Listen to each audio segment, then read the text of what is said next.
Edição do Festival de Filosofia de Abrantes. Hoje estamos no segundo dia e vamos dar início aos trabalhos. Connosco temos o nosso provocador, Nelson de Carvalho, Daniela Nascimento, Raquel Varela, Cláudia Lucachel. Vamos dar início à sessão.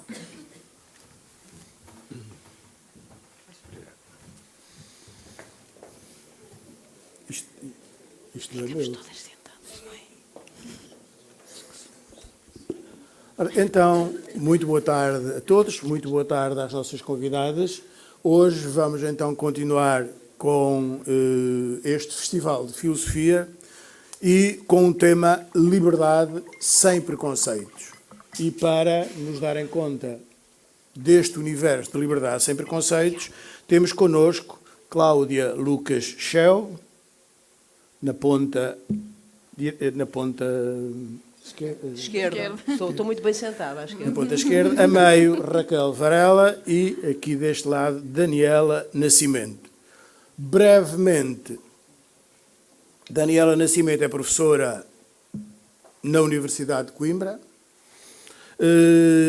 tem trabalhado muito na área dos, digamos, de estudos, nomeadamente sobre direitos humanos, e é provavelmente nessa condição que aqui está para nos dar conta de um conjunto de questões com um tema genérico, preconceitos e os limites à liberdade, uma perspectiva de direitos humanos. Raquel Varela, que será depois as intervenções serão por ordem alfabética. A Raquel Varela é historiadora, professora na Faculdade de Ciências Sociais e Humanas e é investigadora, é autora, é guionista, faz imensas coisas, presumo que seja muito conhecida do público, menos de mim que não vejo televisão, o que é um déficit, já estou a dar conta, e traz-nos um tema, liberdade a sério. Enuncia uma série de questões e depois coloca-nos uma pergunta, é isto a liberdade? Portanto, convém também ouvir com atenção. Cláudia Lucachel é escritora, poetisa, dramaturga, escreve e publica abundantemente em qualquer destas áreas, quer livros de poesia, quer romances, quer textos para teatro, e o título da sua intervenção é As Palavras são Jaulas Abertas. Isto diz qualquer coisa, não diz? Mais uma vez, muito obrigado.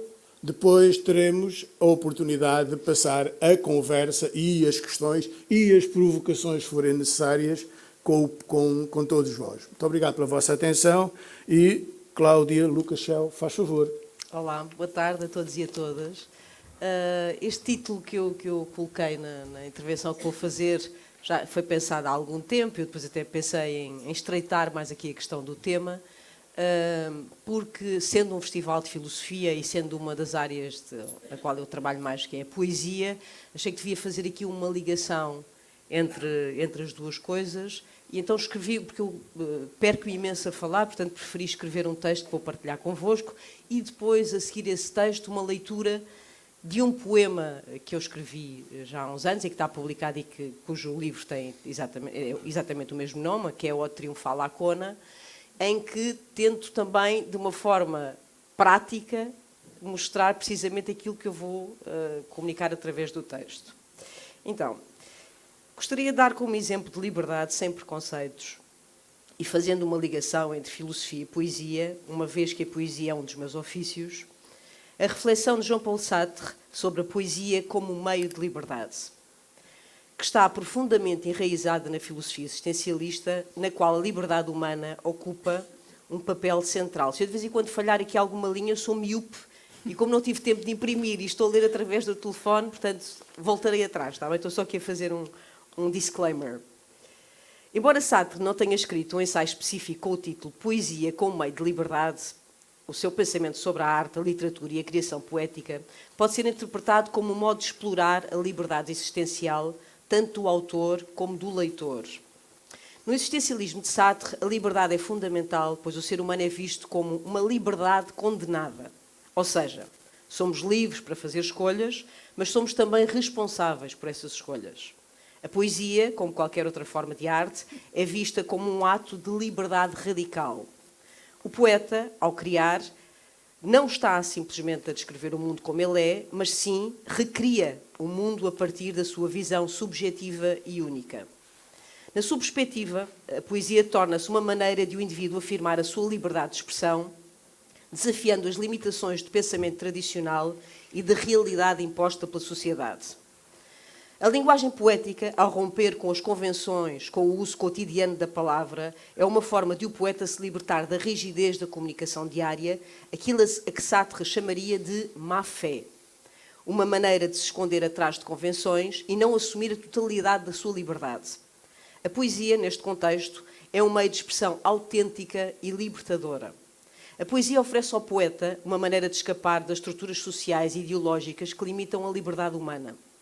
Ao contrário de outras formas de comunicação mais diretas ou racionais, a poesia permite reconfigurar as normas da linguagem, os sentidos e as representações do mundo.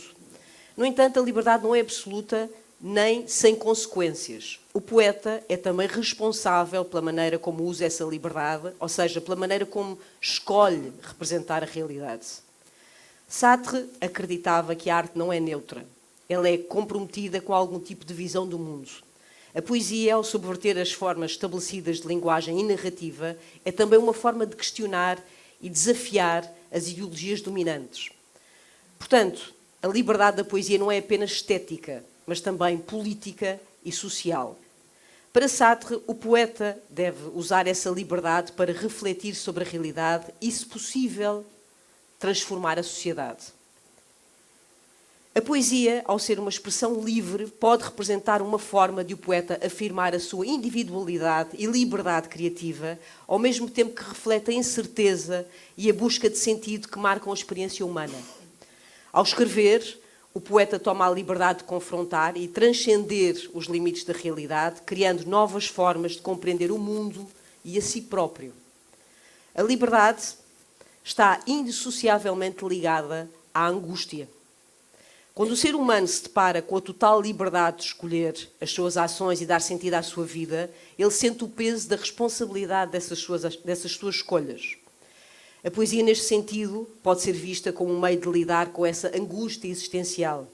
Ao escrever, o poeta expressa as suas dúvidas, os seus conflitos e a sua busca por um significado. A arte não é apenas uma forma de escapar da realidade, mas também uma maneira de enfrentá-la de uma forma autêntica. Apesar da poesia ser um ato profundamente individual e de liberdade, Sartre via também a arte como um compromisso social e político. A poesia não pode ser dissociada do seu contexto histórico e social, pois é através dela que o poeta pode desafiar as forças que limitam a liberdade humana, como as opressões políticas, sociais, culturais, todas elas, na realidade. O poeta, ao escrever, pode denunciar injustiças, criticar estruturas de poder e questionar a opressão que limita a liberdade dos indivíduos. A poesia não é apenas uma forma de expressão estética ou introspectiva, mas um meio de engajamento com o mundo e de intervenção nas questões sociais e políticas. Pelo menos eu assim acredito e pelo menos é assim que eu escrevo e penso a forma como aquilo que coloco nos meus textos e nos meus livros. O poeta, ao afirmar a sua liberdade por meio da escrita, torna-se um agente de mudança. Ao usar a poesia para questionar e reconfigurar as convenções, ele pode, por meio da linguagem, inspirar outros a pensar de maneira diferente sobre a vida, a sociedade e as suas próprias liberdades. A poesia é, portanto, um meio poderoso de afirmar a liberdade individual e de resistir às formas de opressão e de alienação da sociedade. Permite não apenas escapar das convenções, mas recriar o mundo, de acordo com uma visão e uma liberdade criativa. E digo uma porque podem ser várias. Através da poesia, o indivíduo confronta-se com a angústia da liberdade, ao mesmo tempo que ele utiliza para contestar as ideologias e as estruturas que limitam a liberdade dos outros. A poesia, para Sartre e para mim, e penso que para muitos outros poetas, já agora é engraçado que apresentam-me como poetisa, e eu rejeito bastante o feminino dessa palavra, porque a palavra poeta já é uma palavra do género feminino, e acho sempre que é um sucedâneo que tem uma carga pejorativa que eu rejeito sempre. Eu prefiro sempre... Não tem mal nenhum, estou só a dizer... Prefiro sempre que me chamem poeta, porque não vejo a necessidade de ter esse... E sabemos, não é, que durante muito tempo a palavra poetisa tinha essa carga de uma certa escrita feminina no mau sentido, não é? com uma nuance assim mais pastel, mais cor-de-rosa. Bom, entretanto já me perdi, esperem lá, estou a ver, por isso é que eu escrevi, porque senão depois ia ser um desastre. Portanto, a poesia para Sartre e para mim é tanto um ato de autonomia como de compromisso político, sendo uma forma de reafirmar o papel ativo e transformador do ser humano na construção do seu próprio destino e da sociedade à sua volta. E por subscrever inteiramente a visão de Sartre, gostaria de partilhar convosco a leitura do meu poema, O Triunfo à Lacona, um manifesto poético e feminista, tal como vos disse no início. Então, este poema começa com uma epígrafe de uma poeta que eu admiro muito, que é Anna Atterley, e que muitos de vocês certamente conhecem, e diz assim: e quando o poema é bom, não te aperta a mão, aperta-te a garganta. Não há maior poder que o da Cona. Por ela, homens e mulheres destruíram famílias, abandonaram o país, cometeram grandes culpas, inveja, luxúria e gula. Traídos foram irmãos e irmãs, amigos de longa data, cônjuges e outros parentes. Qui a déjà buffé une chatte? Falo bem quem erguer o dedo. Quem nunca manjou ou quis que lhe jantassem, que atire a primeira língua. Mesmo maldita, alça toda a espécie de gente, cavalheiros e senhoras, eruditos e pessoas rudes e muitos imbecis, evidentemente. Oh sim, é incomensurável o poder da Cona. A palavra não chega a ser injúria. No dicionário soa fraca. Órgão sexual feminino. Já grafada na parede mostra-se vocábulo cão de guarda, rosnar ansaimado, ranger de dentes. Há que dizer alto, muitas vezes até perder o medo. Cona, cona, cona, cona, cona e formar um exército. Hora de reunir combatentes. La grande armée. Alistem-se, resistentes da narrativa humana. Não há maior poder que o da Cona, por milénios, subestimada e ofendida, censurada desde a gênese, violentada por familiares, amantes e desconhecidos, tratada como merda. Enfim, basta. Não há maior poder que o da Cona, acostumada à violência e ao sangue que escorre de dentro, forçada a esconder o menstruo, ser diminuída à vergonha da sua natureza, quando não há nada de obsceno no seu sangue. Exigem decoro à descamação das paredes internas do útero. A Cona não é suja, por mais que o insinue a publicidade. A mercadologia da vergonha continua. É preciso preservar o tabu, criar novos e inúteis produtos e manter a insegurança acesa. A Cona não cheira mal. Mal cheira o dinheiro das vossas vendas. Fétidos são o pudor e o medo e os químicos inventados para solucionar problemas inventados. Oh, anacronia feminista de Safo, de Dickinson, de Jesus, sim, ó Jesus, sobretudo tu, primeiríssimo defensor da Cona. Louvo-vos, Celsas trovadoras, ó Stein, ó Wolff, ó Simone, acérrimas combatentes, brigada de higiene ao mofo da vossa e de outras épocas. Regozijai-vos nas tumbas e saudai os nossos, que são também os vossos tempos. Ó Madonna, ó Pussy Riot, ó Beyoncé, atentai sempre contra os nossos ouvidos como se fosse a primeira vez. Dai-nos música, essa arte bruta que penetra os ouvidos sem pedir licença. Ó cantoras, ó poetas, expressai-vos livres. Afortunadamente juntos, o passado e o futuro, não há maior criador em musa do que a Cona. Ó crianças vindas e por vir ao mundo, dai graças ao túnel sagrado que vos deu passagem. Façamos do parto uma cerimónia oficial, uma inauguração. E que se exija ao Presidente da República o cortar da fita umbilical. Que entre uma banda e que torne toque de Mozart a marcha turca. Tende vergonha de tratar como enfermidade a Cona de boa saúde. Ocupai-vos, sim, dessa obra da natureza. Upa a todas as mulheres deitadas em hospitais. Upa àquilo que a natureza tem como natural. Show às marquesas, aos obstetras preguiças. Show às políticas de cirurgia para rentabilizar quartos, camas e aos técnicos de saúde que bocejam perante o milagre da vida. Fora com a anestesia, com a cesariana não pedida, apenas para que o ato facilite as mãos do médico e não a cona da matriarca. Que grande e rotundo basta. Não há maior beleza que a da sua morfologia, que esteta, pomposa e depilada desde a Grécia Antiga, com argila, sândalo e mel, em mármore, na tela e na película, lisa, desbastada, farta, imberbe e nobre, tanto no nascimento como na morte, a origem do mundo como na pintura, a porta do prodígio da vida. A cona exige mais veneração e amor. Clap, clap, clap, clap, clap, clap. Venere o clitóris, os lábios genitais, lábia major e lábia minora, menos ênfase às labioplastias. Um IVA à enumeração, um viva à paixão, abaixo o entusiasmo prudente. Cona mãe, cona pão, cona guerra, cona mel, cona bem educada, cona rude, cona deusa, cona travesti, cona plural, cona mapa mundi, cona besta, cona homem, cona mulher, cona transversal aos géneros. Viva! Não se nasce cona, torna-se cona. Show!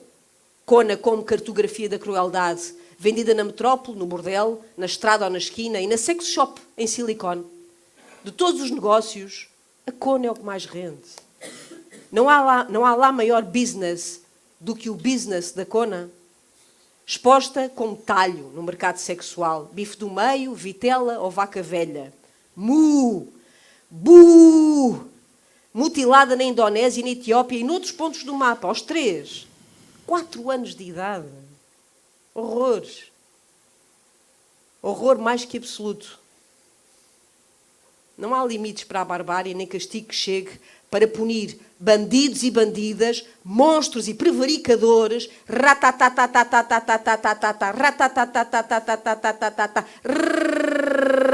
abaixo com toda essa não gente. Não há nada, minhas senhoras e meus senhores, que a cona não aguente.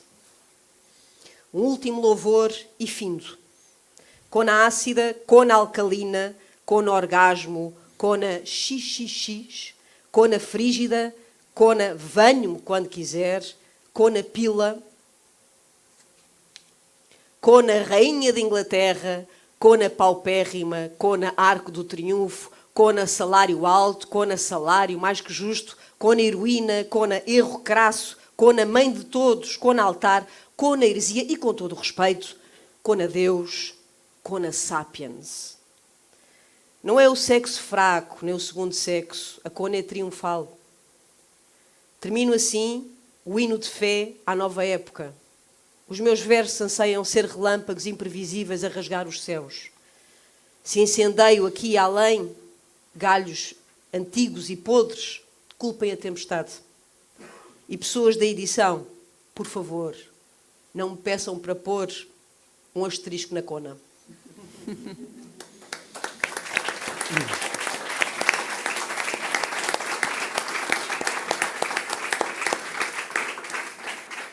E agora, depois desta teoria sobre a...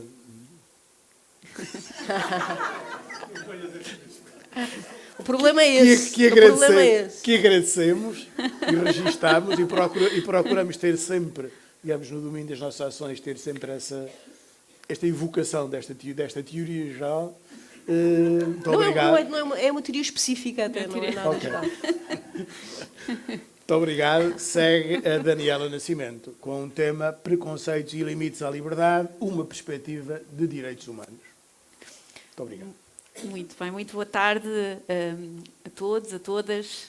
Queria, obviamente, começar por agradecer o convite para participar nesta edição do Festival de Filosofia de Abrantes. É com muito gosto que aqui estou, no ano em que, ainda que celebremos os 50 anos da liberdade e a sua conquista em Portugal, vivemos também simultaneamente um tempo estranho, que exige de nós um compromisso e uma consciência de luta e de movimento que ela ainda implica, por estar longe de poder ser dada como adquirida ou garantida. E, portanto, é um bocadinho com esta perspectiva do que a liberdade significa e o que ela de nós exige, que eu organizei aqui algumas notas, porventura um pouco mais aborrecidas e menos entusiasmantes do que aquelas que tivemos a abrir este painel, mas isso é o defeito de quem vem da academia. E de que, obviamente, entra aqui também neste painel e neste tema, o tema era muito desafiante, liberdade sem preconceito, difícil, não é, encontrar aqui um ponto de entrada para este tema, e para alguém que vem desta área das relações internacionais e em que os direitos humanos acabam por entrar também naquilo que é o meu trabalho, a minha investigação e a minha docência.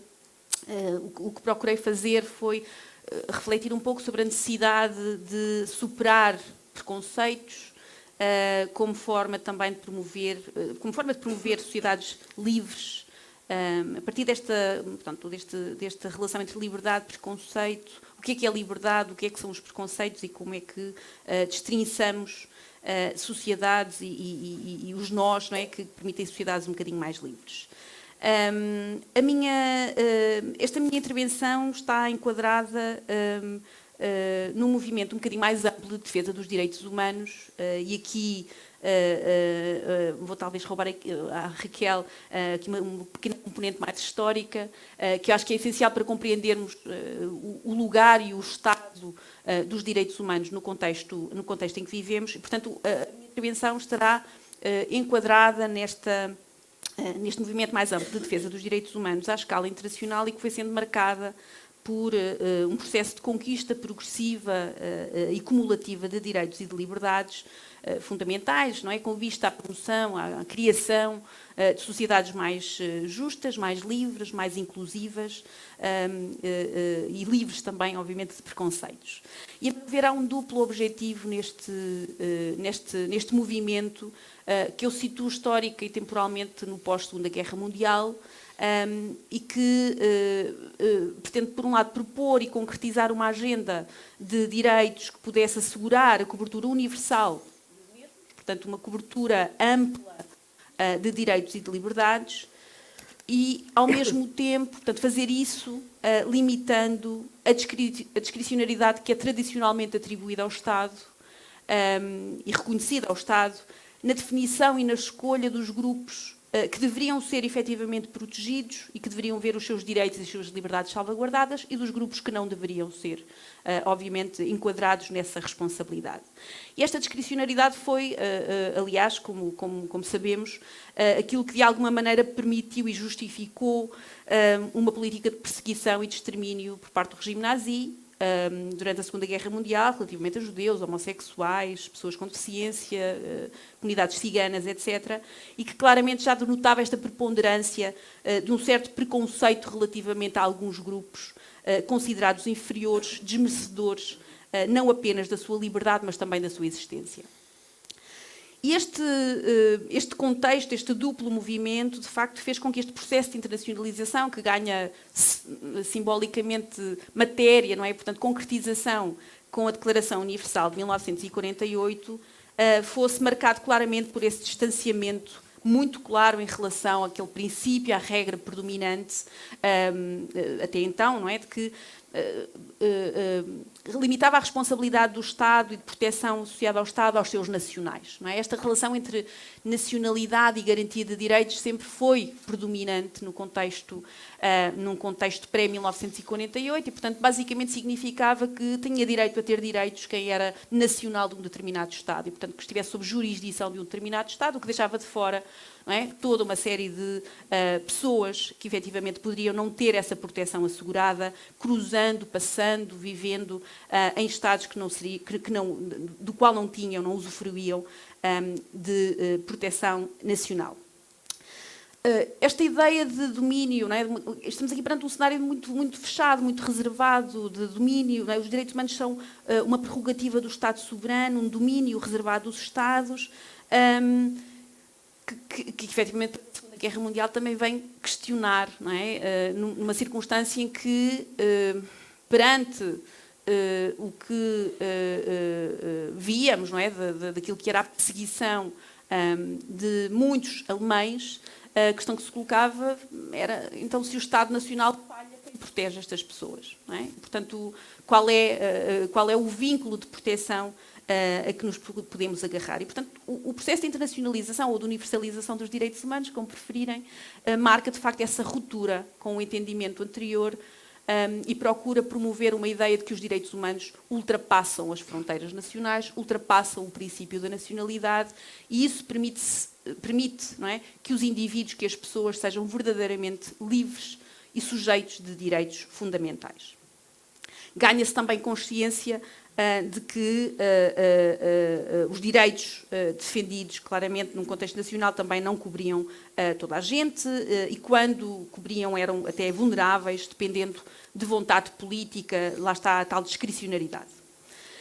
E, portanto, é neste contexto, e partindo desta limitação que aqui referi, que entramos, de facto, naquilo que eu considero ser a história, o início da história dos direitos humanos e que é, obviamente, um processo infindável, não é? Do ponto de vista daquilo que é a sua consolidação, mas que, em traços muito gerais, se faz através da concretização de uma agenda de direitos organizada em 2 ou 3 grupos fundamentais, portanto, de direitos de natureza distinta, mas que é cumulativa e que se concretiza numa agenda ampla de direitos e de liberdades fundamentais.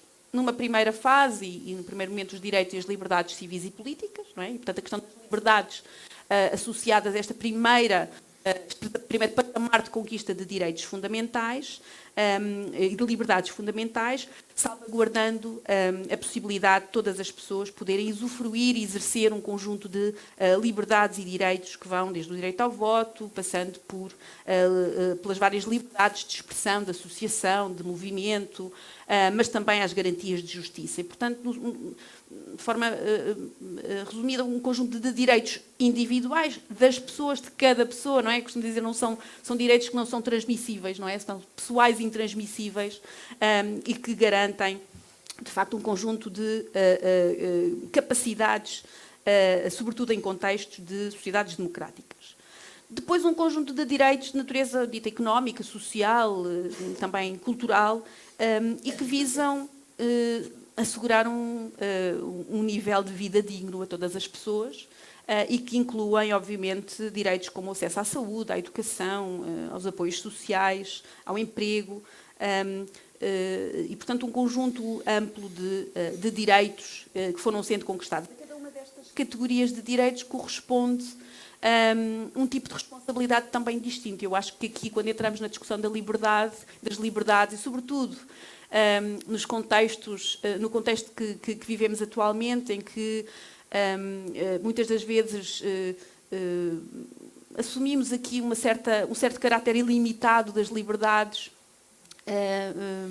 a responsabilidade que decorre do conjunto de direitos de natureza civil e política exige uma responsabilidade de não privar as pessoas desses mesmos direitos. Portanto, a ideia da responsabilidade negativa, em que, basicamente, aquilo que se pretende que o Estado não faça é que viole esses direitos, é que ponha em causa esses direitos. Não é? E, portanto, direitos que, de facto, decorrem dessa condição humana e que, num contexto de sociedade democrática, funcionam mais ou menos sem problemas, se o Estado souber os limites da sua ação, do ponto de vista dessa responsabilidade e desses direitos. E, obviamente, uma dimensão de direitos que implica, tendo em conta essa responsabilidade negativa, uma possibilidade acrescida e reconhecida de reclamar esses direitos, inclusivamente perante instâncias judiciais, se o Estado efetivamente violar e puser em causa, não é? Por ação ou inação. Não é? Às vezes o Estado distrai-se e viola os nossos direitos e as nossas liberdades. E, obviamente, daí decorre também uma responsabilidade de cada um de exigir, não é? A reposição de uma condição de reconhecimento e respeito dessas liberdades fundamentais. No caso dos direitos económicos e sociais, não vou perder aqui muito tempo, mas no caso dos direitos económicos e sociais, essa responsabilidade é um bocadinho mais... não é negativa, é positiva, é um bocadinho mais difícil de garantir de exigir ou de permitir também uma reclamação, nomeadamente do ponto de vista judicial, porque aquilo que se exige do Estado é que garanta direitos de natureza económica e social. Garanta progressivamente. E aquilo que é a linguagem jurídica, e muito aborrecida quando falamos em direitos humanos, no que diz respeito aos direitos económicos e sociais, é uma coisa que é um bocadinho controversa, mas que está escrita, e daí decorre essa margem de manobra que o Estado, que é o Estado tem a responsabilidade de garantir progressivamente direitos de natureza económica e social, mas na medida dos recursos disponíveis. E, portanto, isso permite ao Estado aqui, não é, um espaço grande para que não cumpra, para que não garanta, com a justificação de que os recursos são limitados e, portanto, há escolhas a fazer e, na maior parte das vezes, as escolhas não são no sentido de consolidar garantia de direitos de natureza económica e social. Portanto, a partir deste enquadramento, um pouco aborrecido, certamente, mas que me faz sentido do ponto de vista de percebermos o que é que está em causa quando falamos em direitos e em liberdades, que não são garantidas, exigem responsabilidade, exigem agência, exigem compromisso a vários níveis e, portanto, de alguma maneira permite enquadrar então esta minha análise da liberdade, que implica, portanto, mais do que o simples reconhecimento da sua existência. Focando agora um pouquinho mais na questão da liberdade, não é? Do conceito de liberdade e depois a questão dos preconceitos, eu não queria fugir ao tema e fiz um esforço para não fugir ao tema. Se pensarmos aqui no conceito de liberdade, e há várias definições que nós podemos usar, mas o enquadramento de liberdade enquanto conceito, enquanto princípio, tal como está inclusivamente plasmado na Declaração Universal, não é por acaso que o primeiro artigo da Declaração Universal de Direitos Humanos é o que diz respeito à liberdade. Todos os seres humanos nascem iguais e livres em dignidade e em direitos, e esse é o pressuposto fundamental do princípio de liberdade. Envolve não apenas a ausência de restrições, não é? Ao seu exercício, portanto, restrições físicas, mas também não físicas, não é? Restrições do ponto de vista de liberdade de pensamento, mas existe também, aqui alinho com o que a Cláudia também referiu e uma parte da sua intervenção, existe também a capacidade de agir com autonomia, responsabilidade e propósito, e também fui buscar o Jean-Paul Sartre exatamente nessa referência, a ideia de que o ser humano está condenado à liberdade, e, portanto, significa que é livre para escolher, mas que também é responsável pelas suas escolhas e pelas suas ações. E faz-me sentido também diferenciar aqui entre liberdade negativa e liberdade positiva, nesse sentido, portanto, a liberdade negativa, a ausência de coerção, de restrição, mas, em particular, o foco na liberdade positiva, nessa capacidade de realizar o próprio potencial. E esta ideia de liberdade positiva, e aqui roubei um pouquinho o trabalho do Isaiah Berlin, que se refere à capacidade de uma pessoa não apenas agir sem restrições externas, mas de exercer controle sobre a sua própria vida para realizar o seu potencial. Portanto, a ideia de liberdade não é, enquanto conceito que está profundamente relacionado com a autonomia, a autodeterminação, condições sociais e educacionais que permitem o pleno desenvolvimento humano. E, obviamente, a ligação a condições políticas que promovam verdadeiramente a igualdade, a liberdade, a justiça social, não é? Que estão inevitavelmente ligadas às questões da liberdade. E aqui faz-me sentido também fazer a ponte com um outro conceito que muitas das vezes ouvimos falar nesta ideia de segurança, o conceito de segurança humana, nesta ideia de segurança ampla, que inclui 3 dimensões, 3 fases fundamentais. A liberdade em relação ao medo, a liberdade em relação às necessidades básicas e, portanto, podermos ser livres de não passar fome, não é? de não morrer de frio, e a liberdade para viver em dignidade. E, portanto, estas 3 dimensões da liberdade ligadas também às questões da segurança humana. Há aqui alguns riscos nesta ideia de liberdade positiva, para os quais também se foi alertando, e em particular o Isaiah Berlin, Porque a liberdade positiva também pode ser usada como justificação para ações que limitam outras liberdades. E, portanto, esta ligação da liberdade com outros direitos e outras garantias é também muito importante. E há aqui alguns riscos, não é? O risco do paternalismo, desta ideia de que de sabermos o que é melhor para o indivíduo, não é? Que pode levar, obviamente, a políticas restritivas, opressivas, repressivas, obviamente do quadro de governos autoritários e que tentam moldar a vida dos cidadãos em nome de um bem maior. Não é? Portanto, esta ideia de que nos convencemos de que o nosso comportamento, a nossa liberdade pode ser de alguma forma condicionada, portanto, impondo-se visões sobre moralidade, sobre determinados códigos de convivência que obrigam ou impedem os cidadãos de participar em determinados programas ou ações, e isso pode estar a infringir as liberdades individuais em nome da liberdade positiva. Assim, de repente, vem-me à cabeça aquela discussão sobre as aulas de cidadania e desenvolvimento, não é? Não é? O que o restringir esses conteúdos pode significar e o que promover, não é? Na cabeça de muitos, o que promover esses conteúdos também pode significar do ponto de vista, não é? Do que é que as pessoas, não é? Como é que as pessoas vão crescer, de acordo com que valores, com que princípios. Portanto, esta coisa da liberdade positiva, muitas das vezes também pode ter aqui apropriações indevidas.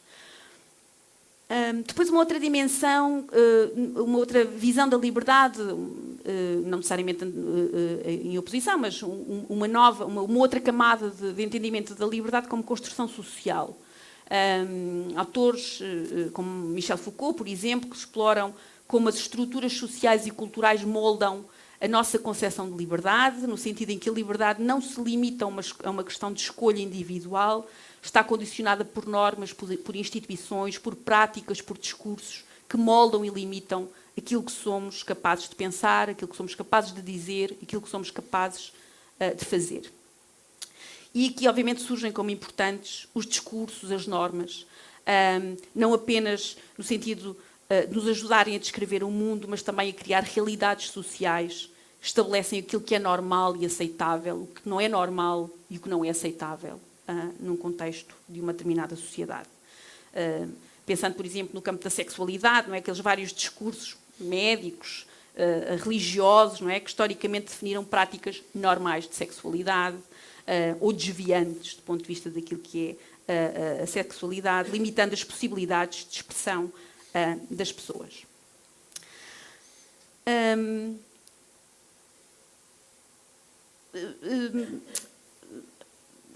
O tempo não é muito, portanto estou aqui a tentar gerir da melhor forma, mas não queria deixar de fazer também aqui uma referência,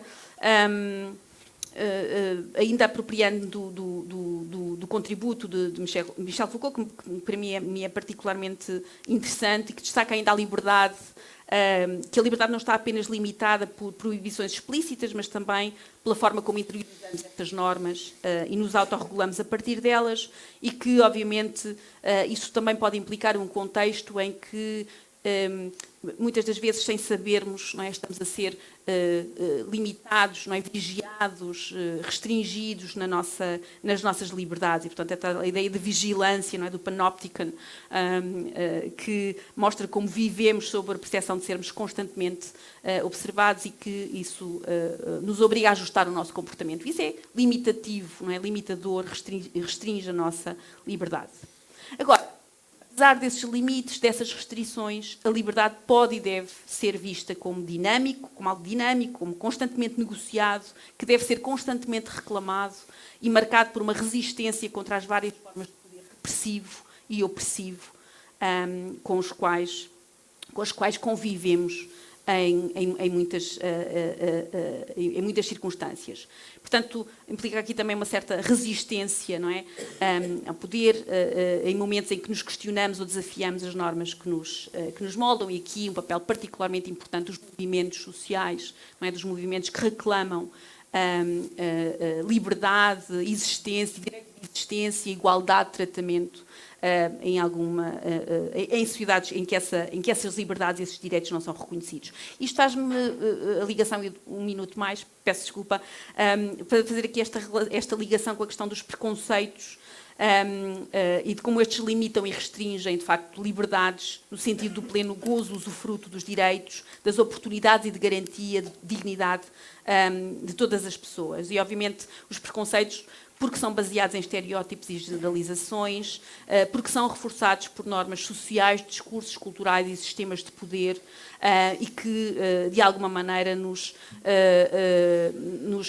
confrontam com racismo, xenofobia, homofobia, sexismo, e todas essas formas de restrição, de privação das liberdades individuais, que têm depois impacto, obviamente, na vida das pessoas, têm impacto também na vida das sociedades, marginalizando comunidades inteiras, reforçando desigualdades estruturais no acesso ao emprego, no acesso à saúde, em direitos básicos de constituição da família, não é, de família, em que essas liberdades e esses direitos precisam de ser ainda mais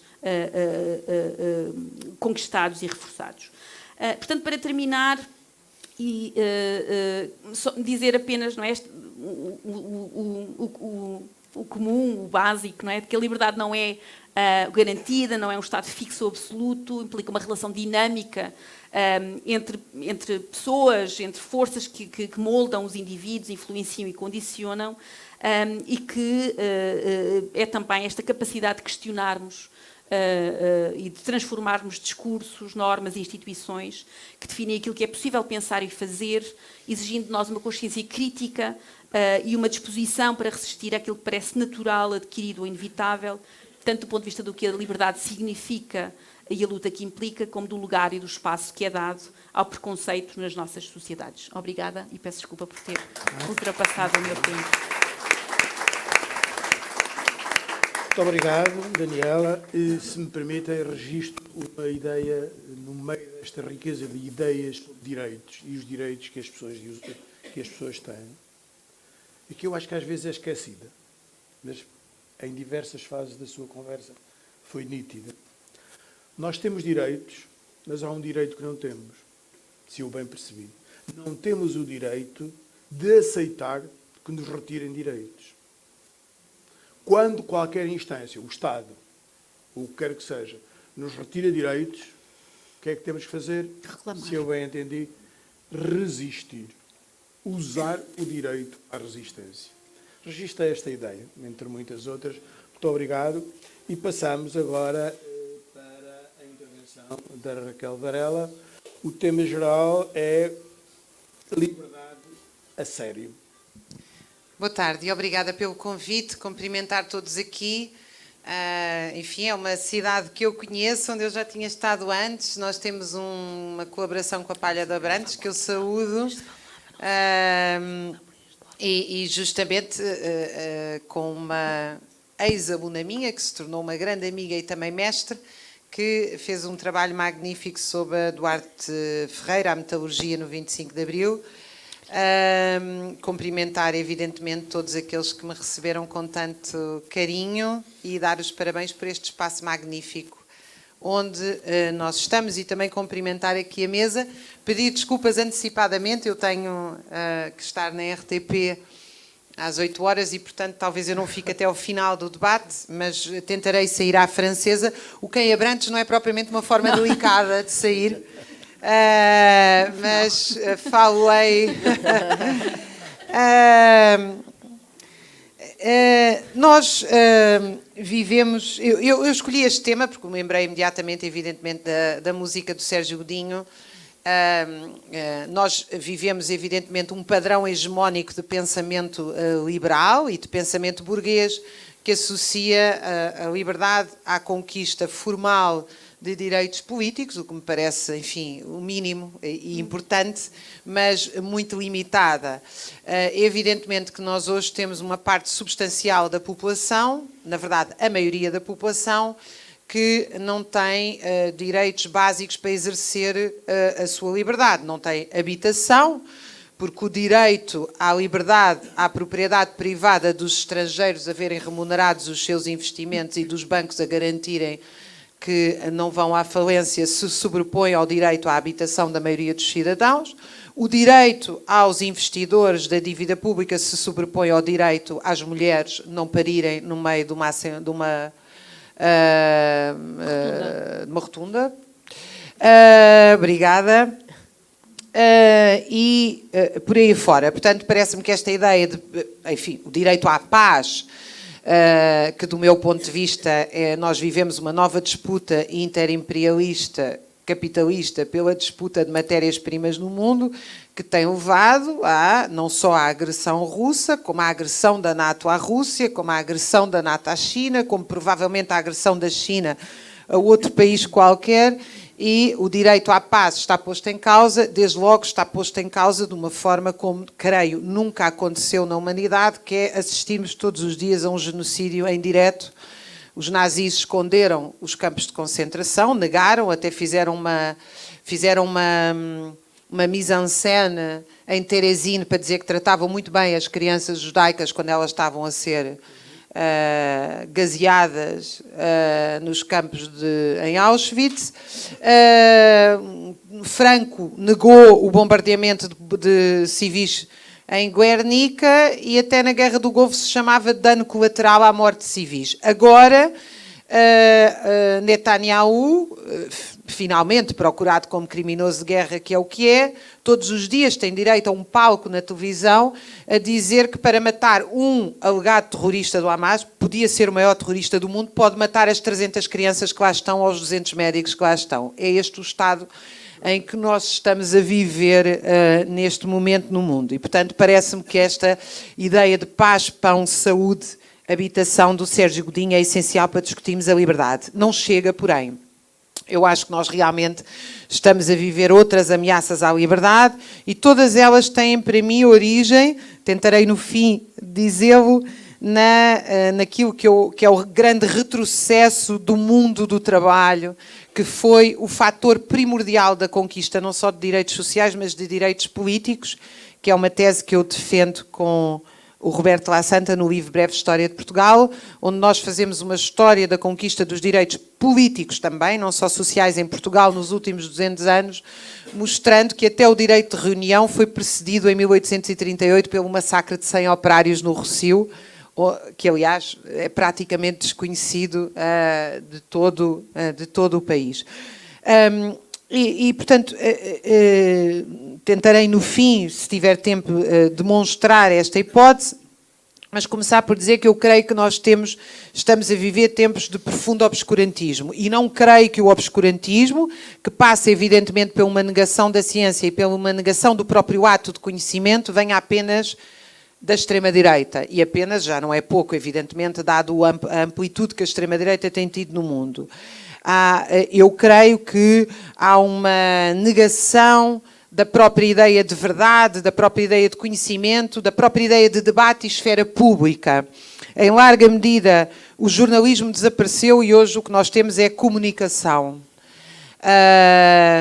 Não há praticamente aquilo que é uma esfera pública, ou seja, uma busca da investigação, da verdade, do conhecimento livre, sem pressões do Estado e do mercado. Essas são os dois fatores que obstaculizam o exercício do pensamento livre. E, portanto, aquilo que eu estou a dizer é que nos faltam plenários, reuniões, bibliotecas cheias, clubes associativos, bailes, clubes desportivos, clubes de poesia, de arte, onde seja exercido pelo conjunto da população o debate, o pensamento, o contraditório, e em que todos possam ser amplamente ouvidos. Na verdade, hoje isto não se passa e passa-se cada vez menos. E nesta dinâmica do conhecimento, algumas notas eu queria deixar, e eventualmente aqui em polémica, não só com a mesa, mas com alguns de vós, e essa é outra nota importante dizê-lo, é que nós vivemos num país que teve 300 anos de Inquisição e 48 de ditadura, em que normalmente não se deve discordar, porque discordar há uma pessoalização na discordância. As pessoas ficam muito ofendidas porque acham que se está a debater pessoas e não ideias. Eu queria esclarecer que eu estou a debater ideias. Por exemplo, temos assistido a uma quantidade substancial de denúncias feitas por mulheres de assédio sexual, em que imediatamente os homens são condenados em praça pública, ficam sem qualquer direito de defesa, nomeadamente defesas de direitos, liberdades e garantias elementares, como é o direito à presunção da inocência. Aliás, o Jornal Público acabava de perguntar a semana passada porque é que um professor que teve não foi julgado, nem sequer foi a tribunal, nada. Porque é que o professor denunciado por assédio ainda está a dar aulas? O que é impressionante, porque agora deve ser o diretor do Jornal Público que despede os trabalhadores. É uma nova novidade no campo dos direitos sociais, que eu me pergunto, evidentemente, com grande ironia, porque nós temos aqui questões gravíssimas, uma vez que nós sabemos que o assédio sexual atinge 1 a 2% das mulheres nos locais de trabalho, e ao mesmo tempo assistimos não a um questionamento da organização do trabalho, das hierarquias do trabalho, da ausência de democracia do trabalho, ou seja, como é que a própria organização do trabalho nas sociedades capitalistas é profundamente tóxica e proporciona todo o tipo de abusos e hierarquias, inclusive, devo dizer, não no caso do assédio sexual, mas no caso do assédio moral, as taxas de assédio moral são iguaizinhas quando são exercidas por homens ou por mulheres em lugares de poder. Em vez de nós fazermos um questionamento de fundo desses problemas, como dos outros que eu já aqui referi, quando parece que neste momento já há 15% dos casais que são obrigados a viver juntos porque não têm dinheiro para se separar. E, portanto, problemas gravíssimos que potenciam e muito a violência sexual contra as mulheres e que são atirados para debaixo do tapete porque tudo se resolve com uma denúncia no jornal ou tudo se resolve com uma caixa de denúncias. Que, aliás, eu estava a ouvir o seu poema, que agradeço imenso, porque me cheirou um bocadinho a 1968, de que eu sou, e aliás, vinha acompanhada pelo Sartre, porque hoje parece que só temos vigiar e punir, ou seja, a única proposta para a violência sexual e para os problemas é mais vigilância, mais punição e mais tribunais, sendo que, como todos sabem, os nossos tribunais não funcionam para praticamente nada, quanto mais, quer dizer, portanto, todos os problemas acabarem numa caixa de tribunais, evidentemente não salvam nem mulher nenhuma, nem nenhum trabalhador de assédio, etc, etc. Portanto, parece-me que aquilo que é profundamente libertador, que é o questionamento das relações de dominação na produção, uma educação libertadora, é substituída por um movimento geral de denúncia, de vigilância e de punição. O outro aspecto onde me parece que nós estamos a regredir é no campo da educação, quando vemos as dimensões científicas da escola serem substituídas por dimensões que não são, enfim, a extrema-direita de forma completamente rasteira chama marxismo cultural, etc. Portanto, faz um ataque àquilo que é o espaço da escola pública como espaço de pensamento crítico, mas eu devo dizer que, além da extrema-direita, a escola pública está ameaçada por aquilo que vários pedagogos da pedagogia histórico-crítica chamam, quanto a mim corretamente, de pedagogias delirantes, não é? Em que nós temos, por exemplo, e aqui entro diretamente em polémica, a cidadania, neste momento, é retirada à história. Portanto, ou seja, há uma cadeira de cidadania em que na maioria das escolas foi retirada às horas de história. Ora, eu pergunto-me como é que um aluno é mais cidadão sabendo menos de história. E qual é o programa da cidadania? É falar sobre o racismo? Bom, em biologia nós sabemos, se dermos biologia, que não existem raças, que não existem cérebros diferentes dos negros e dos brancos. Sabemos, se dermos boa história, se dermos história, que existe o imperialismo, o colonialismo, ao serviço da dominação. E podia dar muitos outros exemplos.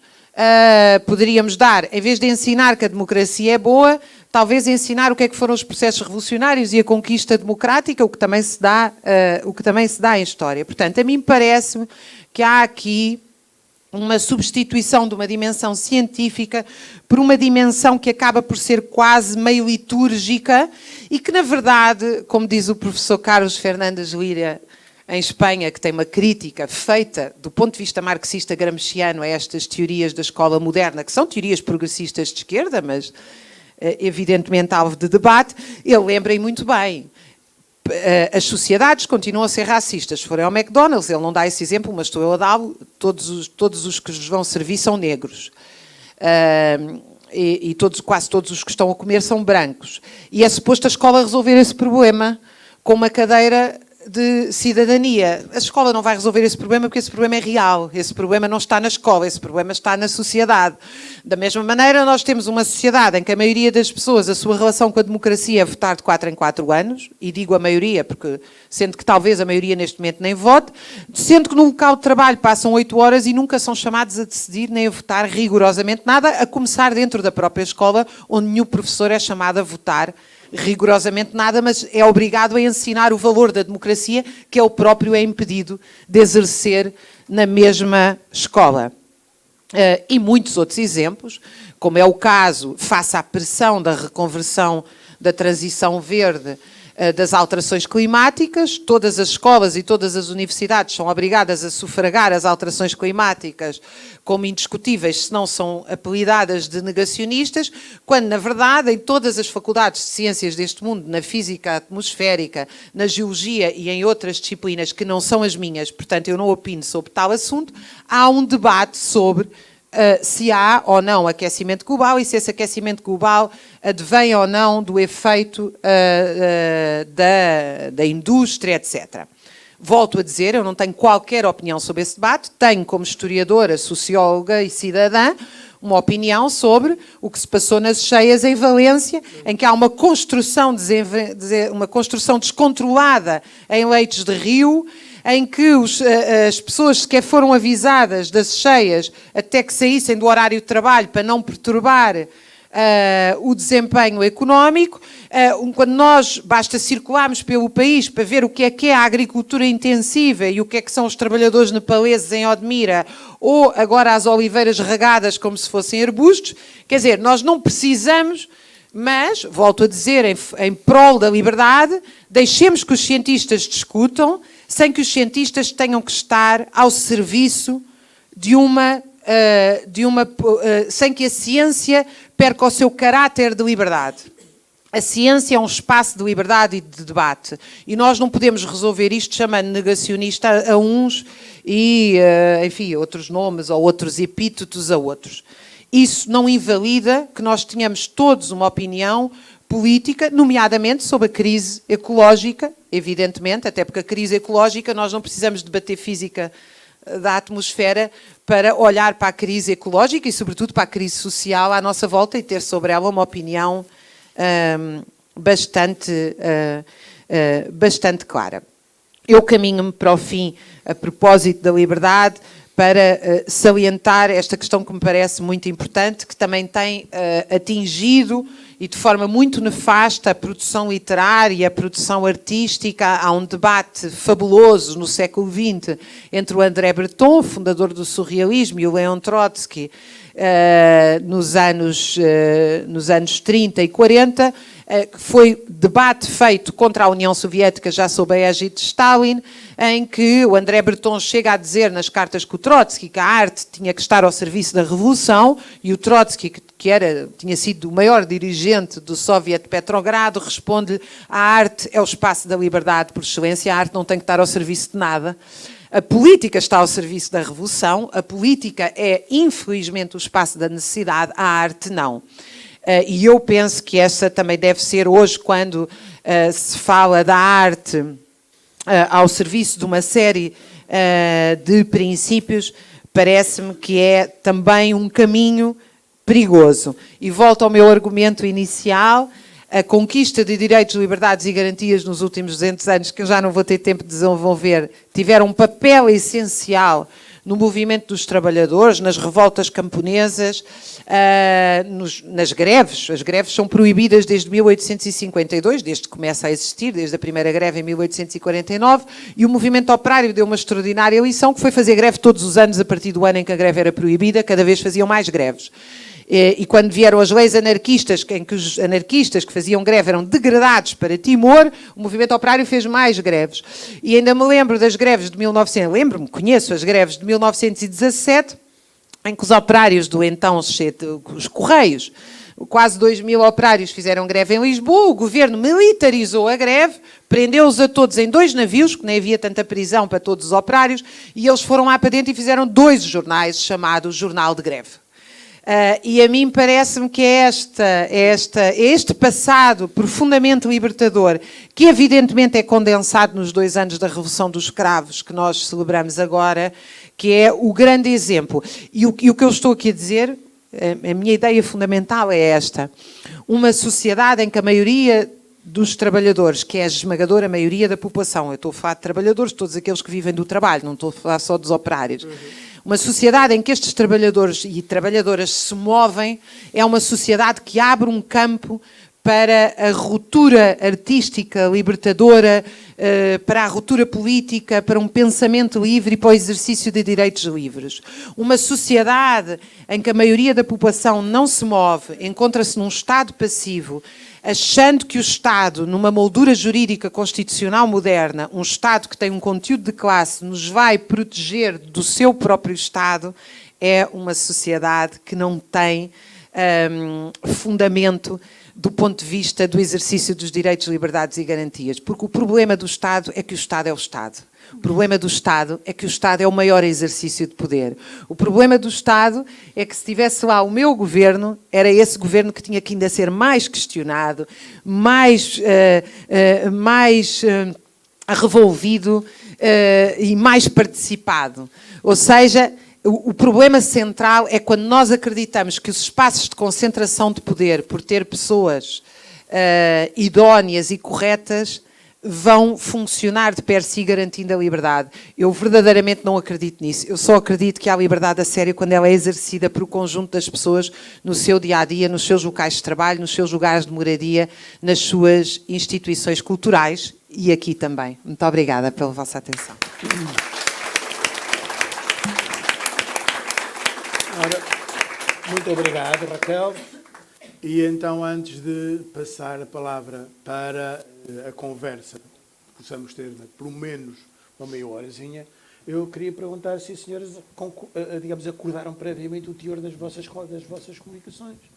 Não sobrepuseram rigorosamente nada. Por 3 pontos de vista autónomos e independentes. As potencialidades da palavra poética relativamente à liberdade, a liberdade e os direitos humanos e, digamos, eventualmente, os bloqueios, as dificuldades ou os condicionantes que aí se colocam e, finalmente, liberdade e no plano social e no plano político.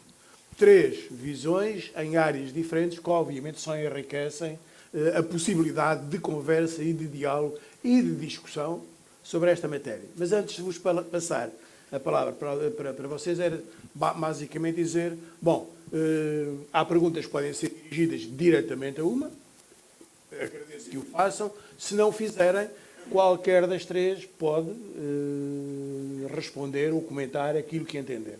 Combinado? E então, já agora, liberdade e preconceitos, mandaram fazer provocações e eu deixo aqui uma provocaçãozinha antes de começarmos a conversa. Na cultura que nós vivemos hoje, na sociedade global, digo eu, arrisco-me a ser contestado, mas não importa, é uma cultura do narcisismo. É uma cultura que, antes de mais nada, conjuga o eu. E isso tem implicações na produção de alguns estereótipos, nomeadamente também no caso da liberdade e do preconceito. Liberdade é o quê? Liberdade é o fazer o que quero, pá. É sim. É a resposta estereotipada que nós ouvimos em todo lado. É eu fazer o que quero. O que é um preconceito? Olha, um preconceito é uma coisa que os outros têm. Mas eu não, eu já me livrei disso. É o meu problema dos outros. E, finalmente, lembrar, ainda a propósito deste eu e destas coisas todas, que um filósofo espanhol, no século passado, chamado Ortega y Gasset, quando nós perguntamos o que é isso do eu, ele deu uma resposta que precisamos ter sempre na cabeça. Eu sou eu e a minha circunstância. Não sou eu fora de qualquer circunstância. Eu e a minha circunstância faz parte de mim, faz parte do meu eu. Portanto, quando pensamos estas matérias, pensamos justamente a circunstância onde estamos, não como uma coisa, mas como uma coisa que faz parte de nós e que nós temos que gerir. Eu sou eu e a minha circunstância. Não é um eu solitário, isolado, que vive numa ilha deserta onde não há nada e mais ninguém. E dito isto, passa-se a palavra para quem quiser começar a usar a palavra neste período de conversa e debate. Livre. Pronto, se não há ninguém, podemos...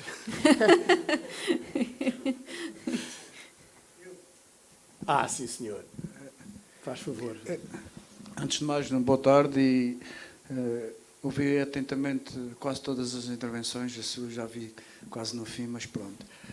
Eu queria pegar no título desta edição do Festival de Filosofia, portanto, Liberdade em Construção. E de alguma forma quero lançar, portanto, para este título, para mim ter algum sentido e esta edição ter algum sentido e daqui poder nascer, portanto, alguma coisa, digamos assim, é preciso, para mim... Não, eu vou fazer a pergunta. É preciso primeiro desconstruir a liberdade?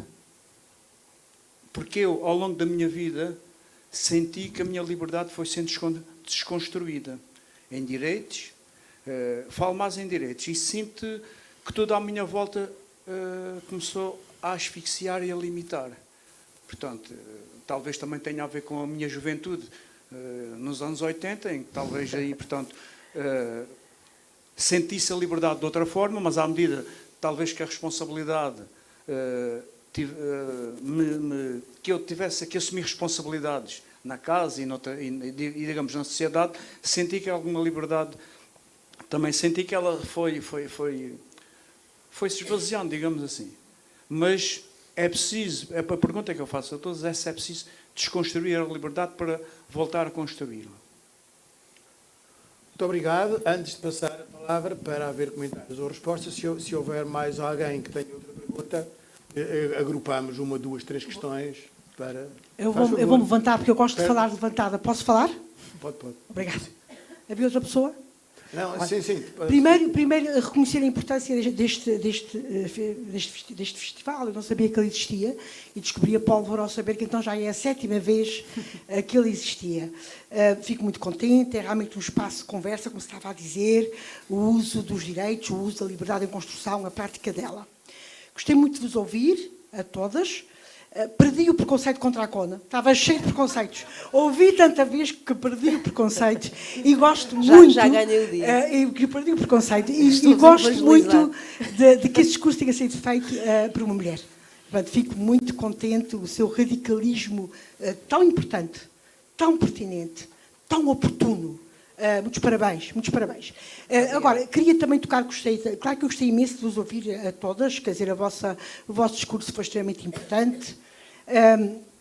Agora, eu queria dizer alguma coisa que quando estava a ouvir, principalmente a doutora Raquel e como se chama o seu nome? A Raquel, Daniela. Mais conhecida. Como? Daniela. Sim, estava-vos a ouvir e estava a pensar numa coisa, em relação ao poder, em relação ao Estado, que de certa forma também ele oprime, não há Estado que nos garanta a liberdade, que nos promova a liberdade, ela tem que ser alguma coisa nossa, ela tem que ser uma atividade assumida e comprometida, é verdade, mas depois também estava a pensar que cada vez mais, nos tempos que correm, não é tanto o Estado, nós estamos nas mãos do poder económico. Agora, os impérios não são os Estados. Os grandes impérios são os impérios económicos que nos estão a condicionar imenso, porque estão-nos a dar açúcar todos os dias, estão-nos a dar o que nos apetece, já se considera o uso do telemóvel como a cocaína do século XXI,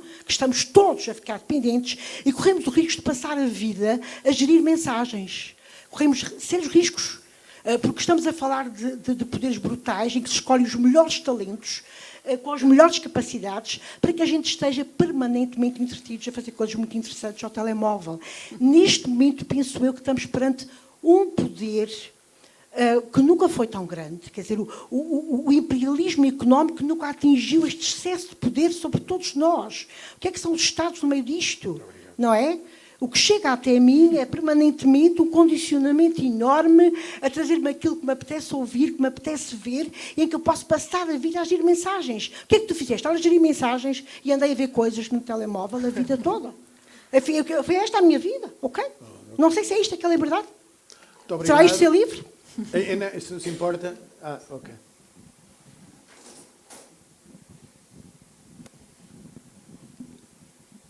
Muito boa tarde a todos. Pedro Oliveira. Primeiro, saudar o painel pela intervenção, pelas intervenções realizadas. O tema é a liberdade em construção, e há um bocado alguém falava que, neste momento, se calhar estávamos a assistir a uma diminuição da liberdade. Faz-me questão se não será de liberdade em demolição. 2024 assinalamos os 100 anos do movimento surrealista de André Breton. Celebramos os 50 anos de liberdade de Abril. No entanto, assistimos nos últimos 4, 5 anos à ocupação do Capitólio, assistimos à ocupação do Planalto, dos três poderes, da Casa dos Três Poderes no Planalto. Também, por outro lado, assistimos individualmente, de certa forma, Estados a vigiarem cidadãos em Portugal durante 3 anos. Assistimos a uma atuação cada vez mais musculada da polícia, em que alguma pessoa se revê. Começamos a pensar, será que 2024 é o fim da liberdade, ou da democracia, ou o início das oligarquias? Muito obrigado. Portanto, podemos começar a responder pela ordem de lá para cá. Qual é que era a primeira pergunta que eu não apontei? Há 3 perguntas. Era aqui a questão da liberdade. Se a liberdade não tem então que ser primeiro desconstruída para...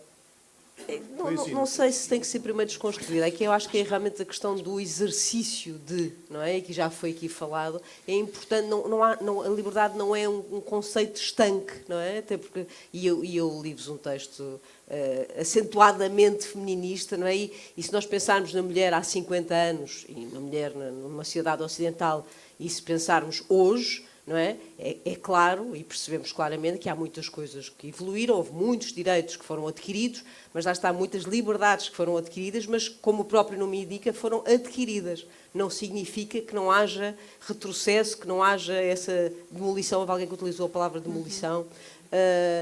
Portanto, eu acho que aqui o importante é também, e a Raquel falou disso, que é uma atenção, não é? Tem que haver aqui o exercício.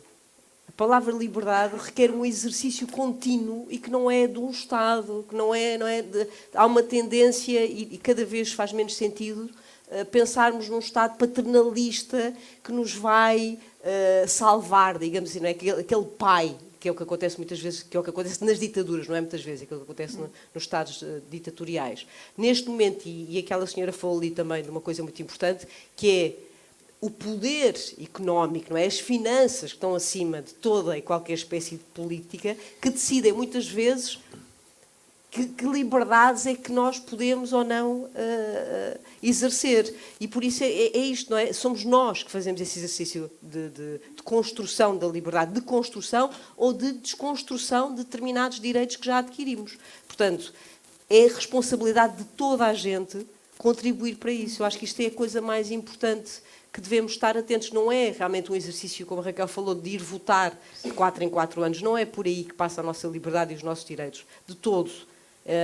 Acho que todos nós, é esta questão também do estarmos completamente dependentes de uma data de coisas absolutamente inúteis que nos condicionam o raciocínio, o pensamento, e precisamos muito de nos juntar para fazer coisas como estamos aqui a fazer hoje, não é?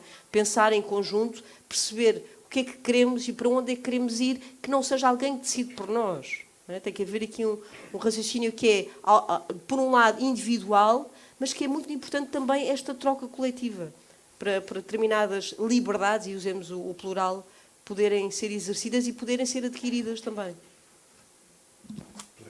Eu fiz assim um rodeo. Muito bem. Eu terei que sair e peço desculpa, antes de mais nada, à professora Daniela por a indelicadeza de não ouvir. E é sincera, as minhas desculpas. Uma nota muito curta. Eu acho que nós temos um viés que também vem da ciência política liberal, que é a ideia de que a economia e a política estão separadas. Na verdade, quando os países da NATO não cumpriram os acordos de Minsk e foram empurrando todo o arsenal militar para cima dos ex-países do leste, e quando Vladimir Putin invade a Ucrânia, ou quando a China tem a política que tem, eles não estão a defender os seus Estados, estão a defender as suas corporações económicas. Há 20 anos ou há 25 anos havia essa ideia do superimperialismo, muito conhecida, que era a ideia de que as corporações tinham ultrapassado o poder dos Estados. E os Estados, hoje parece-me absolutamente claro que isso não é assim. Ou seja, o nosso enfrenta... As grandes corporações económicas têm um Estado e têm um exército. Porque, em última instância, o Estado é o exército. É isso que nós estamos a ver hoje no mundo em que nós vivemos. E, portanto, eu acho que fica sempre... Não há dúvida nenhuma de que o poder económico é um poder absolutamente nefasto e trágico, que convenceu, enfim, destrutivo para o mundo, mas esse poder económico tem uma couraça, e essa couraça é o Estado. E eu acho que às vezes ingenuamente nós habituámos-nos a pensar que o Estado somos todos nós, o Estado é o Serviço Nacional de Saúde, o Estado é a educação pública. E, quer dizer, Mário Draghi apresentou o mês passado um plano para os Estados europeus que diz que é preciso rearmar a Europa e fazer investimento público a comprar armamentos. O Mário Draghi não disse uma palavra sobre a quantidade. Há 1 milhão de médicos que faltam em toda a Europa para tratar as pessoas. Não disse uma palavra sobre o retrocesso brutal que os telemóveis está a impor do ponto de vista da aquisição de funções psíquicas superiores, já nem é de conhecimento. Abstração, memória volitiva, tudo aquilo que nos define como humanos está a desaparecer porque os miúdos não se conseguem concentrar, não conseguem refletir, não têm memória. É um problema gravíssimo. Então, parece-me que, concordando com tudo, eu só acrescentava que há aqui um problema que é o Estado não somos todos nós. Somos todos nós que pagamos o Estado, mas o Estado não somos todos nós e não é em prol da maioria das populações que o poder é exercido. Numa frase, é evidente que há um caráter de classe no Estado. É evidente que há um caráter de classe no Estado. É evidente que o Estado-nação moderno, é uma arma de construção da burguesia. Não existe burguesia nacional sem Estado-nação moderno. E, portanto, uma e outra são absolutamente indissociáveis. Se andarem para trás na RTP3, ou há uma entrevista sobre economia ao líder da Siemens em Portugal, que agora também é líder da Siemens em Espanha. E a certa altura o entrevistador pergunta-lhe assim, eu acho que é um programa, não sei se é tudo economia, não me lembro bem do programa, mas é na RTP, um programa de entrevistas sobre economia. E ele diz assim, o jornalista pergunta mas a Siemens pede não sei o quê ao Estado português, e ele responde assim, o CEO, nesse item ainda não me disseram para eu ir falar com o poder político. Nesse item, é assim uma coisa tão... quer dizer, se nós telefonamos a um amigo para nos dar uma consulta aqui de El Rei que meteu uma cunha, já o lobby organizado, em entrevistas à noite, olha, esse item ainda não fui... Ainda não falei com o governo sobre esse item, de uma empresa privada, de acionistas privados, é tido como absolutamente normal. Portanto, é óbvio que o que nós temos é um Estado de classe que tem que ser combatido. Deixo esta última nota. Um abraço. Desculpa, era assim, ok. Eu tenho. Ok. Ok. Muito bem. Muito obrigado. Obrigada. Boa viagem. Bom, muitas questões, todas elas muito pertinentes, nós colocamos o tema desta edição do festival é um tema importante, desafiante, como eu referi, mas um bocadinho pantanoso, não é? Porque ele obriga-nos a pensar e repensar uma série de pré-ideias e pré-conceitos do que é que é liberdade, o que é que são os direitos, a questão das liberdades que podem e devem estar associadas a muito mais do que o mero exercício da democracia eleitoral de X em X tempo. Eu vejo essa relação como muito problemática, porque efetivamente aquilo que nós temos assistido, inclusivamente em muitos contextos,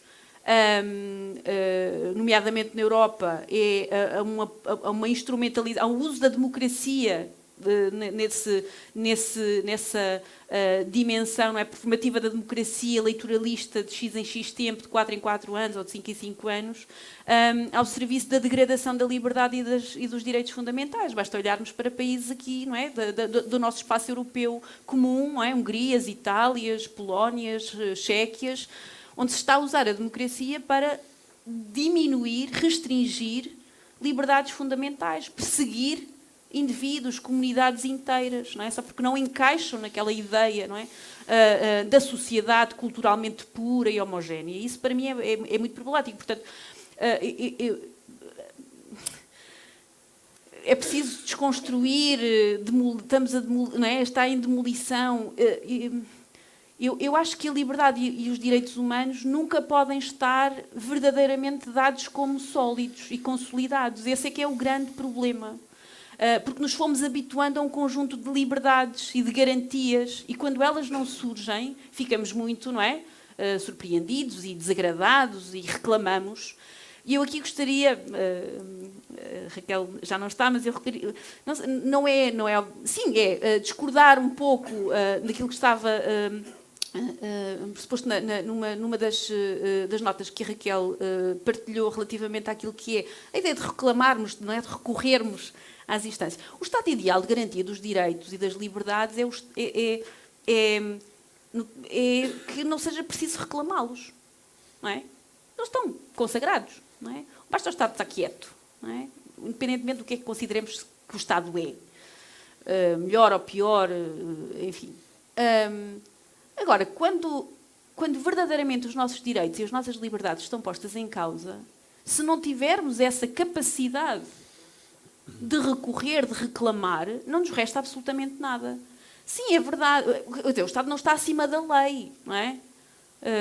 Não deveria estar acima da lei, não é esse o pressuposto dos direitos fundamentais. Não foi para isso que se fez esse movimento contrário à discricionariedade e ao exagero do Estado naquilo que é a garantia de escolha. De dizer, estes têm direitos, estes não têm direitos. Não é?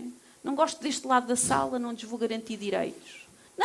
Não foi para isso que se fez este movimento, não é? De conquista, que é uma conquista constante e sucessiva. E, portanto, na ausência de direitos, quando os nossos direitos estão a ser degradados, dilapidados, postos em causa diariamente, tanto do ponto de vista das liberdades civis e políticas, como dos direitos económicos e sociais, e que para mim são indivisíveis e interdependentes,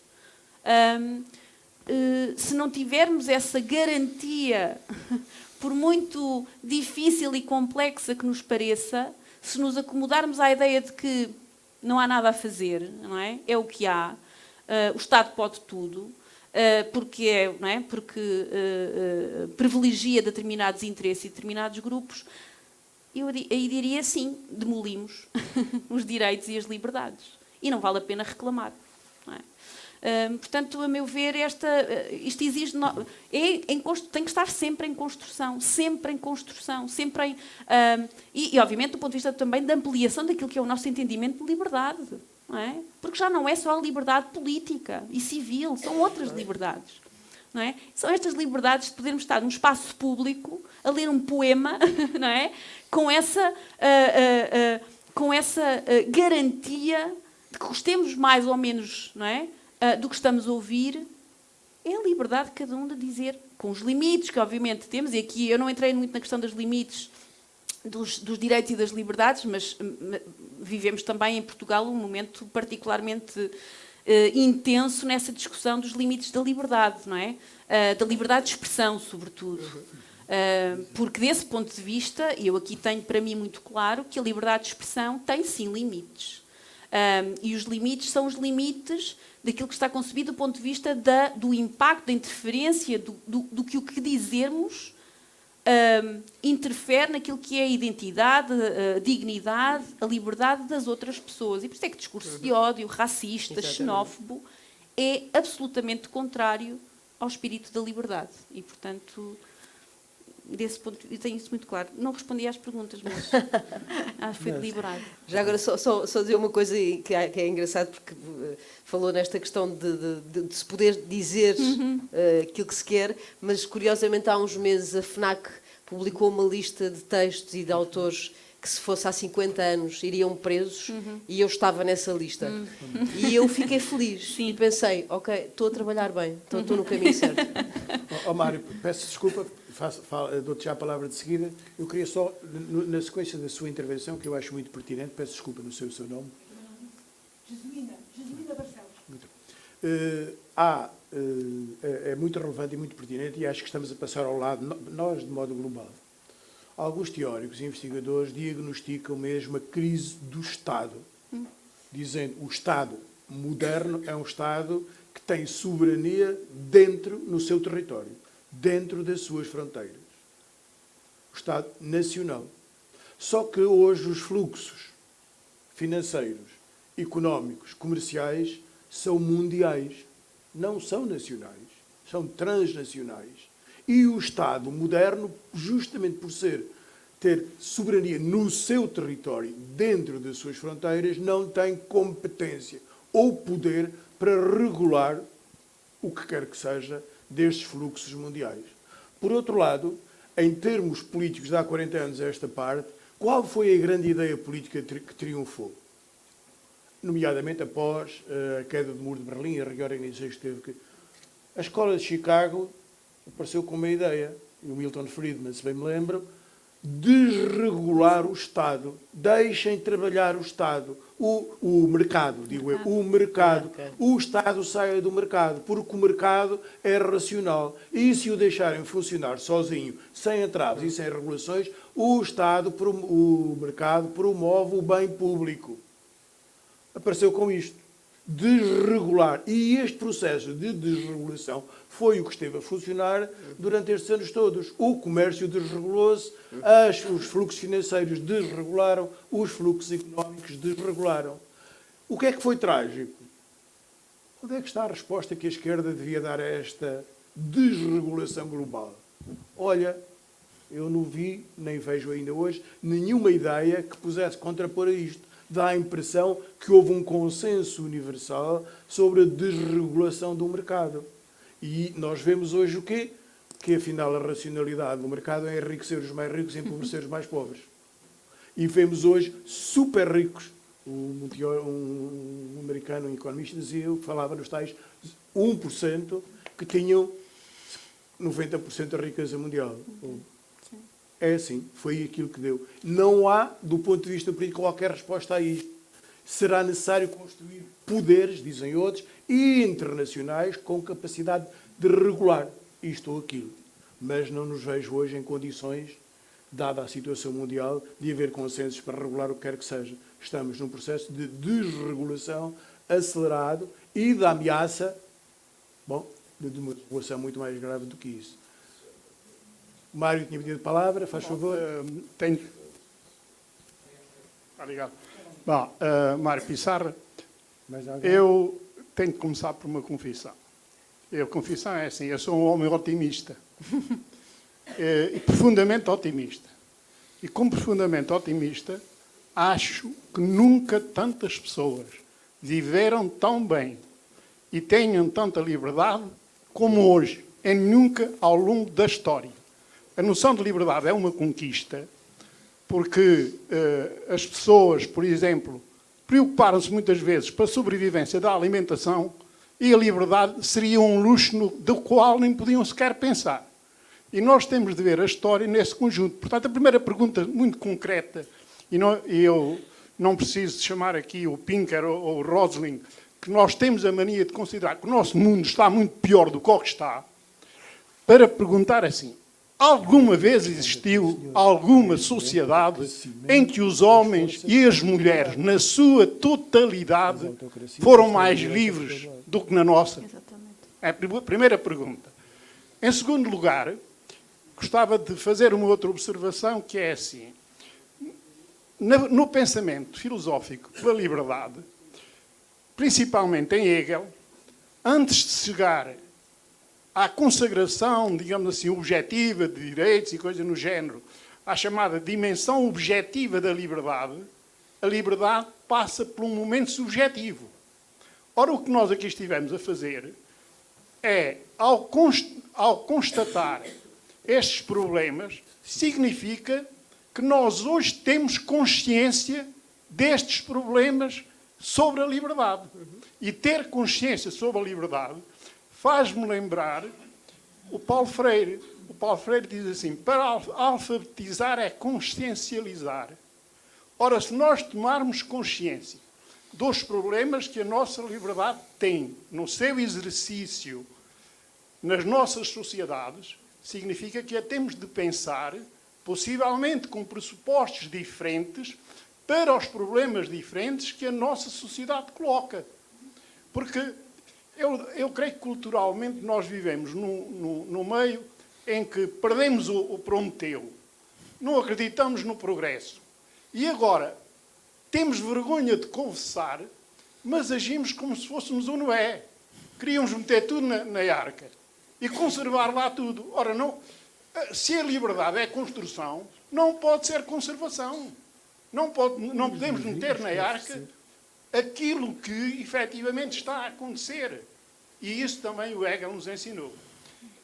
Uma última observação é sobre a possibilidade de compaginar o Sartre com o Foucault ao nível da concepção da liberdade.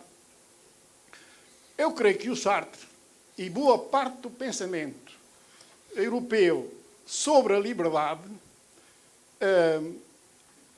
partiu do eu e de um eu absoluto. Esse eu absoluto mais não é do que um Deus frustrado. E nós, para podermos pensar a liberdade, não podemos pensar a liberdade a partir de um Deus frustrado, porque pensar a liberdade como absoluto, sem as tais circunstâncias, etc., só nos pode conduzir à frustração de não sermos Deus. Temos de partir de uma antropologia do homem que somos. E o homem que somos leva, por exemplo, os filósofos atuais a pressupor, por exemplo, antes da pergunta da liberdade, fazerem esta pergunta: o que eu posso? A liberdade tem de enraizar naquilo que o homem pode e não em abstrato. Esta é, em relação ao outro filósofo francês. O outro filósofo francês, apesar do seu desconstrucionismo em muitos aspectos, há que ver aqui que, no fundo, ele parte de uma outra, e nesse aspecto é uma perspectiva nova, porque, por exemplo, os direitos e as garantias partem do pensamento da liberdade enquanto político, e ele parte muito mais da liberdade enquanto construção social. E isso é fundamental nós percebermos. Obrigado. Obrigado, Mário. Jana, por favor. Muito obrigado. Alvejana. Nos anos 80, se não me engano, nos anos 80, se não me engano, a Shell decidiu afundar no Mar do Norte uma plataforma que tinha morrido, ponto final. Legalmente, de direito, mas, no entanto, não foi capaz de a afundar porque os consumidores não deixaram. Os consumidores organizaram-se e fizeram um boicote aos postos de venda da Shell e a Shell teve que não a afundar, ponto final. Eu creio que houve aqui na intervenção das três, que eu agradeço, como toda a gente, e que me obrigaram a pensar, uma certa contradição que eu gostaria de dizer assim. Denunciaram, eu creio que bem, que os poderosos e o Estado não defendem as nossas liberdades. Mas, ao mesmo tempo, foram mostrando que sempre que houve conquista das liberdades, o verbo conquistar foi exercido na voz ativa pelas pessoas que conquistaram as liberdades. Portanto, de alguma forma, se as liberdades estão a recuar, é sinal de que aqueles que querem ser livres não estão a fazer o trabalho deles. Ao passo que as boas organizações, o tal da Siemens e companhia, estão a fazer o trabalho deles. Ou seja, o que interessa não é só a reflexão, é a ação organizada. Porque nós, cidadãos, temos direitos. Mas quem tem poder são as organizações dos grupos. E nós não queremos dar-nos ao trabalho de nos organizarmos para conquistarmos e impormos aquilo que achamos que temos direito. E, portanto, os outros fazem o trabalho deles. Muito obrigado. Muito obrigado. Muito bom, muito bem visto. Gostei muito dessa intervenção. Sim, é claro que convém essa Mais ou menos 5 minutos. é rapidíssimo. Eu só ia dizer sobre a sua intervenção, ocorre-me o verso da Patti Smith, que é People have the power. E eu acredito que, sobretudo como artista, acredito mesmo que as pessoas têm esse poder e que podem manifestá-lo e que há, claro, que obviamente não podemos ser inocentes e ingênuos de achar que são coisas que acontecem simplesmente com um movimento ou com esse ajuntamento coletivo e pode levar anos, mas acredito que sim, que pode ter essa força e pode ter essa concretização. Sobre a pergunta ali daquele senhor, desculpe, não me recordo o nome, Mário. Muito interessante, não é? Eu acho que muitas pessoas colocam essa pergunta de será que alguma vez tivemos tanta liberdade como agora? Passa também por aquilo que disse a seguir, que é, se calhar nós nunca tivemos foi essa consciência sequer, não é? Portanto, nós agora temos essa consciência, quando perdemos determinados direitos, temos consciência de que estamos a perdê-los. E há uns tempos, há um século, podemos só recuar um século, nem sequer tínhamos essa noção. Nomeadamente, falo no caso das mulheres. Okay? De níveis de alfabetismo básico mesmo. Mas há uma sociedade que eu acho que foi mais livre do que nós e que está bastante esquecida, mas que na verdade é a base de toda a humanidade, que é a Grécia Antiga. A Grécia Antiga, que criou democracia, vivia de uma forma bastante mais livre do que nós. Se calhar não tinham muitos dos direitos que nós temos hoje, não tinham certamente, não é? Deve estar ligado à questão de... Como? Peço desculpa. Ok. Diga, eu não estou a conseguir ouvir bem daqui. Que era excludente, não era uma democracia inclusiva. Não percebi. Que não era uma democracia inclusiva. Era representativa. Era representativa. Peço desculpa. Mário, peço desculpa. Faltou do pormenor para ser perfeita. Tinha escravidão. Claro. Está bem.